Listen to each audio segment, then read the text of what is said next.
രണ്ടാം ദിനം 100 കോടി നേട്ടം.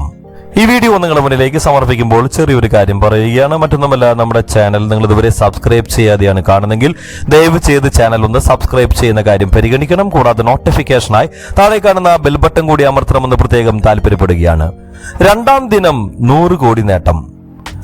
എമ്പുരാൻ എന്ന ചിത്രത്തെക്കുറിച്ചാണ് പങ്കുവയ്ക്കുന്നത്. എമ്പുരാൻ 100 കോടി ക്ലബിലേക്ക് കടന്നുവെന്നുള്ള റിപ്പോർട്ടുകൾ ഇന്ന് തന്നെയാണ് മോഹൻലാലും പൃഥ്വിരാജും ഇക്കാര്യങ്ങൾ പങ്കുവച്ചത്. 9 ദിവസങ്ങൾ കൊണ്ട് 100 കോടി ക്ലബിലെത്തിയ ആടുജീവിതം എന്ന ചിത്രത്തെ 2ാം സ്ഥാനത്തേക്ക് പിന്തള്ളിക്കൊണ്ടാണ് ഈ ഒരു ചിത്രം എമ്പുരാൻ 100 കോടി ക്ലബിലേക്ക് വെറും 2 ദിവസങ്ങൾ കൊണ്ട്, അതായത് 48 മണിക്കൂറുകൾ കൊണ്ട് എത്തിച്ചേർന്നത് എന്നത് മലയാള സിനിമയെ സംബന്ധിച്ചിടത്തോളം വലിയൊരു നേട്ടം തന്നെയാണ്. മോഹൻലാൽ ചിത്രം എമ്പുരാൻ 100 കോടി ക്ലബിൽ റിലീസ് ചെയ്ത് 2ാം ദിനമാണ് എമ്പുരാൻ 100 കോടി നേട്ടം സ്വന്തമാക്കിയത്. അതിവേഗം 100 കോടി ക്ലബിലെത്തുന്ന മലയാള സിനിമ എന്ന റെക്കോർഡ് ഇനി എമ്പുരാൻ സ്വന്തം.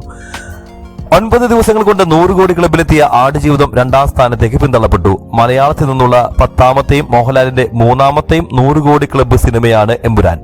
റിലീസ് ദിനത്തിൽ 14 കോടിയാണ് എമ്പുരാൻ കേരളത്തിൽ നിന്ന് മാത്രം നേടിയെടുത്തത്. വിജയ് ചിത്രം ലിയോ നേടിയ 12 കോടിയാണ് അങ്ങനെ പഴങ്കഥയായി മാറിയത്. കേരള കളക്ഷനിൽ എമ്പുരാൻ അങ്ങനെ ലിയോയെ മറികടന്നു എന്നുള്ള വാർത്തകൾ വലിയൊരു സന്തോഷജനകമായ കാര്യമാണ്. കാരണം ഒരു കേരള താരത്തിന്റെ സിനിമയ്ക്ക് നേടാനാകാത്ത നേട്ടം ഒരു തമിഴ്നാട് നായകനായ വിജയ് നേടി എന്ന് പറയുമ്പോൾ അത് നമുക്കൊരു കുറച്ചിൽ തന്നെയായിരുന്നു അതുവരെ. എന്നാൽ ഇതാ ഇപ്പോൾ ആ ഒരു നേട്ടത്തെയും മറികടന്നിരിക്കുകയാണ് ലാലേട്ടൻ ചിത്രത്തിലൂടെ 14 കോടി എന്ന നേട്ടം കേരളത്തിൽ മാത്രം.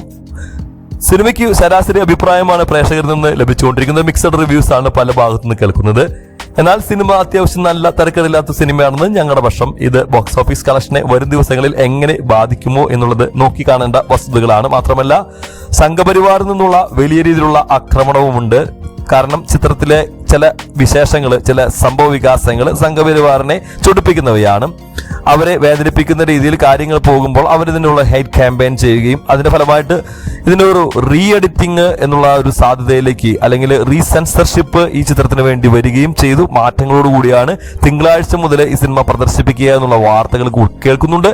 2ാം ദിനമായ കഴിഞ്ഞ ദിവസം 12 കോടിക്കടുത്താണ് കേരള കളക്ഷൻ എമ്പുരാൻ നേടിയെടുത്തിരിക്കുന്നത്. കേരളത്തിന് പുറത്ത് എമ്പുരാന് വലിയ ചലനമുണ്ടാക്കാൻ ഇന്നും സാധിച്ചിട്ടില്ല എന്നുള്ള വാർത്തകൾ കേൾക്കുന്നു. എന്നാൽ ഇപ്പോൾ സംഘപരിവാറിന്റെ ഈ തരത്തിലുള്ള ഒരു അജണ്ട വരുമ്പോൾ, അല്ലെങ്കിൽ ഇത്തരത്തിലുള്ള ഒരു ബഹിഷ്കരണം വരുമ്പോൾ അത് വലിയ രീതിയിലുള്ള വാർത്തയായി മാറുന്നുണ്ട്.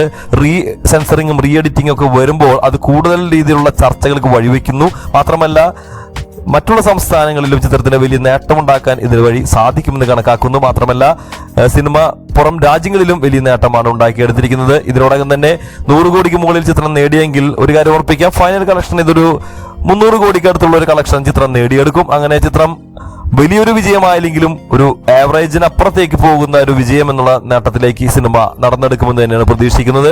മാത്രമല്ല, ഒരുപക്ഷെ ഇത് 300-ന് മുകളിലേക്ക് പോവുകയാണെങ്കിൽ അതൊരു സാമ്പത്തിക നേട്ടം സിനിമയുടെ നിർമ്മാതാക്കൾക്ക് ഉണ്ടാക്കി കൊടുക്കുന്ന ഒരു സിനിമയായി മാറുക തന്നെ ചെയ്യും. ഈ വീഡിയോ നിങ്ങൾക്ക് ഇഷ്ടപ്പെട്ടെന്ന് കരുതുന്നു. മറ്റൊരു വീഡിയോ നമുക്ക് വീണ്ടും കാണാം. അതുവരെ എല്ലാവർക്കും ബൈ ബൈ.